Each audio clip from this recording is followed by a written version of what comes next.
Relationship currency is the currency that is generated by the investments that you make in the people in your environment. The investments that you make in the people in your environment. At a minimum, you must have a relationship with every seat that touches your seat. None of us work in a silo anymore. We are all working in highly interdependent environments. So it is important that you think about all the relationships that are important to your success, and you must invest in each of those relationships. Relationship currency is so very important, ladies and gentlemen, because your ability to ascend in any organization will be a function of somebody's judgment.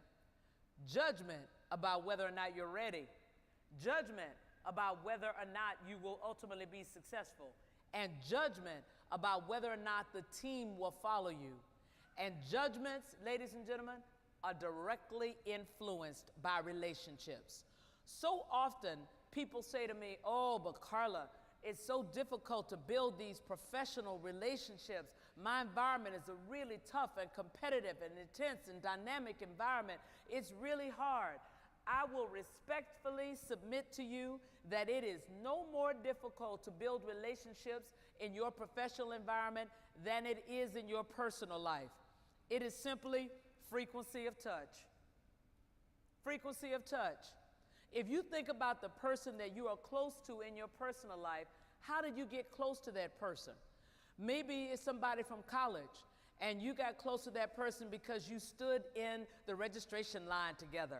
Or maybe it turns out that you were both econ majors and you said, I'm going to be late for class, save me a seat. Or can we go to the football game together? Or can we walk over to the party and get a group to go with us? Frequency of touch. So when you are trying to build those relationships internally, oh, by the way, relationships that will be critical to somebody anointing you in the leadership seat, it is simply frequency of touch. I give people strategies all the time, and they say, well, listen, I'm trying to build a relationship with Peter, and I can't figure out how to interact with him. I said, is he on your floor? Yes, he's on my floor, but I don't really have anything to say. I said, okay, I'm going to give you 4 points of touch. On Monday, you find out that Peter comes in, you've been studying his habits, he comes in every morning at 7:30, you make sure you're there at 7:15. Monday morning when he walks in, hey, Peter, how was the weekend? How you doing? Monday afternoon about 2 o'clock, hey, I'm going to the Starbucks. Can I get you a coffee? Wednesday, there's a town hall. You say, listen, there's a town hall. I want to ask the question, but I'm not sure about this. I'm going to run it past you. You tell me what you think about this question.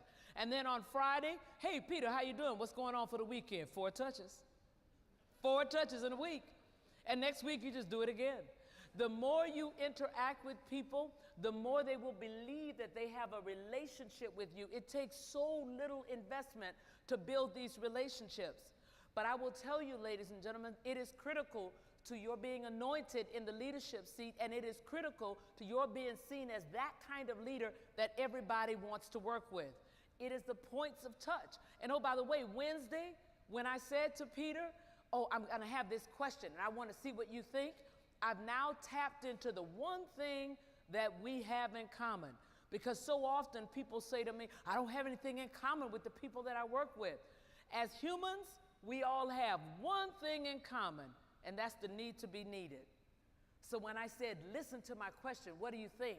Should I ask this or should I say it differently? I have unconsciously, for him, tapped into that need to be needed. And I've created an exchange there that I can begin to build upon. The other tool that I use is I make sure that I communicate to those who I am trying to build a relationship with that I am listening. Listening is one of the most valuable tools that you can use in building critical relationships. Why? Because everybody values being heard. Everybody values being heard. So when I say, hey, did I understand you to say X? Or wait a minute, let me repeat what I think I heard you say. Or wait a minute, let me say this differently to make sure that I have it. Immediately the person is thinking, wow, she was listening. Wow, he heard me. And you have just created immediate currency that you will be able to use to build that relationship. Let me prove it to you why the relationship currency is so very, very important. Everybody in this room has power, hard-earned, personal, influential currency. But I ask you, ladies and gentlemen, how many people in this room will use their hard-earned personal currency on somebody that they do not know? Exactly. So remind yourself and your team, because remember, this tool is for your team. Remind them that your inability to ascend will rarely, if ever, be a function of whether or not somebody likes you, but it absolutely will be a function of whether or not somebody knows you.